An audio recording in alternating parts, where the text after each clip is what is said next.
यीशु मसीह के नाम में आप सबको जय मसीह की। आए हम निकालेंगे भजन संहिता किताब 69 अध्याय उसका 29 और 30 पद को देखेंगे। यहाँ इस प्रकार से लिखा है, परंतु मैं तो दुखी और पीड़ित हूँ, इसलिए हे परमेश्वर तू मेरा उद्धार करके मुझे ऊंचे स्थान पर बैठा।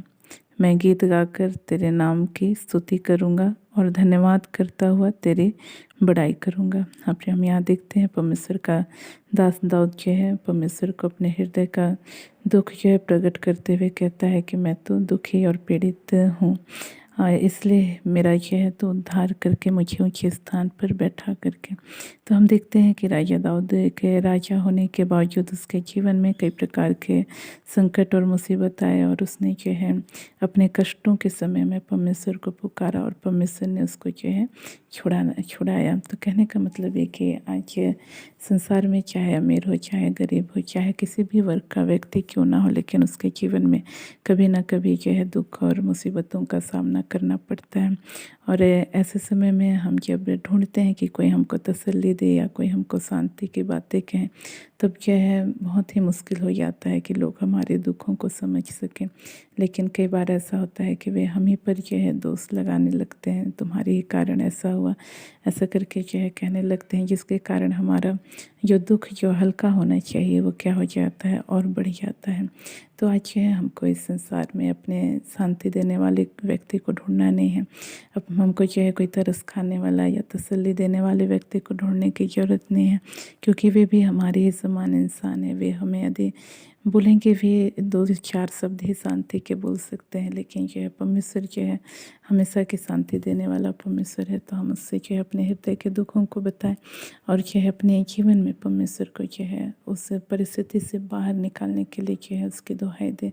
जब हम ऐसा करेंगे तो वो अपने समय पे एक सही समय पर जो है हमको सारे कष्टों से बाहर निकालेगा और वो कष्ट हमारे लिए जो है विनाश का कारण नहीं, लेकिन जो है आशीष का कारण बन जाएंगे। तो इन वचनों के द्वारा परमेश्वर हम सबको आशीष दे। हम अपने आंखों को बंद करेंगे, छोटा सा प्रार्थना करेंगे।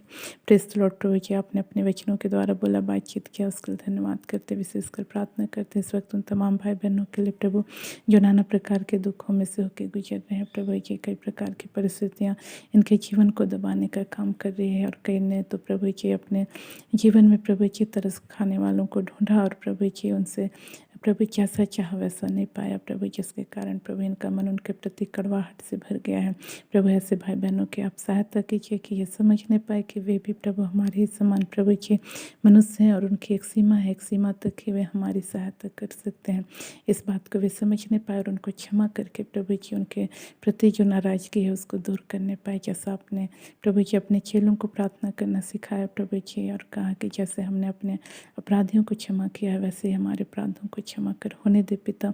आपके लोग प्रभु जी किसी के प्रति प्रभु जी नाराज़गी कड़वाहट को अपने हृदय में जगह न दे प्रभु, और आपके जीवन जल की नदी जो इनके जीवन के द्वारा प्रभु जी बह रही है प्रभु वो निरंतर प्रभु जी बहती जाए। ऐसा अनुग्रह कीजिए विशेषकर प्रभु जी। हालेलुया। मैं प्रार्थना करती हूँ उस बहन के लिए प्रभु जी, उसके दाहिने आँख में कुछ समस्याएं हैं प्रभु जी, और इनके आँखों में प्रभु जी कुछ समस्याओं के कारण इनके प्रभु जी ऑपरेशन भी किया गया प्रभु, लेकिन उसके बाद भी प्रभु वो समस्या जिसके लिए ऑपरेशन कराया गया वो इसके जीवन से गया नहीं प्रभु। विशेषकर प्रभु जी जिसके कारण प्रभु इनके आँखों में एक धुंधलापन प्रभु जी पाया जाता है प्रभु जी, और ऑपरेशन के बाद से इनके नज़र प्रभु जी और प्रभु जी इनको कमज़ोर महसूस होती है। आप अनुग्रह कीजिए इसी वक्त आपकी चंगा करने वाली सामर्थ्य इनके सिर से लेकर पैर तक यीशु के नाम से इसी वक्त बहने पाए और इनकी आँखें यीशु के नाम से पूरी रीति से यीशु के नाम से इसी वक्त आच्छाद हो जाए और ये बहन अच्छी रीति से साफ साफ देखने पाए प्रभु जी, और आपकी महिमा के लिए खड़े होने पाए। ऐसा अनुग्रह कीजिए।